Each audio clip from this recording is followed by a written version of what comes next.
Over the years, the Nigerian basic education subsector, like other sectors of our national life, has witnessed degeneration. The unending decline in the critical areas of the nation's education sector has led to general decay in higher levels of education and the attendant falling standard of education. Realizing the need to address the human capital development challenges of the nation, President Goodluck Jonathan set up a formidable team to drive the government's transformation agenda in the education sector. This team is headed by Professor Rukayetu Ahmed Rufai and Barrister Ezenwo Nyesom, who are both providing the right leadership to effect the required change. I commend His Excellency the President of Nigeria for releasing the report, and also commend the Minister of Education for the success. As far as I'm concerned, this is a success, hence the inauguration of implementation committee by the Honorable Minister of Education. Let me say to all members of this committee that the start is ahead of us is quite challenging. That the education sector moves forward tomorrow will be dependent on the implementation committee, and therefore it requires a question of time, it requires commitment, it requires a lot of sacrifices to be made.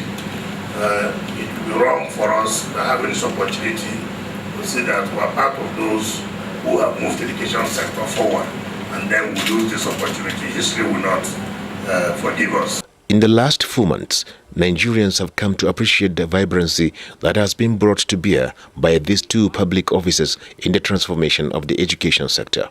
For the basic education subsector under the supervision of Barrister Ezenwo Nyesom, who is serving as the Minister of State for Education, it is no longer business as usual. The Minister of State for Education has introduced a sense of urgency and discipline in ensuring that the fundamental challenges facing this subsector are addressed.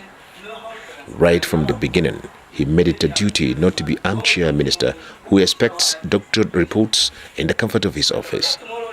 Since assumption of duty, the Minister of State has visited federal unity colleges in all the 6 geopolitical zones of the nation, interacting with principals, teachers, parents, and other stakeholders. What's going on here, I see the kind of facilities you have, and we are really discouraged. Really discouraged. We believe that what we've seen will have to be improved upon, and you will also do your own part. He has also met with all principals of the 104 federal unity colleges under one roof, exchanging ideas with them on how to ensure remarkable improvement is achieved in the sector in the next 4 years. For the first time in 3 years, the Federal Inspectorate Service will be funded by the federal government because of the insistence of the minister that all workers in the basic education sector must be monitored closely to achieve the goals set down by the Jonathan administration to revive the nation's education sector. The problem is not commission. The problem is funding of the schools.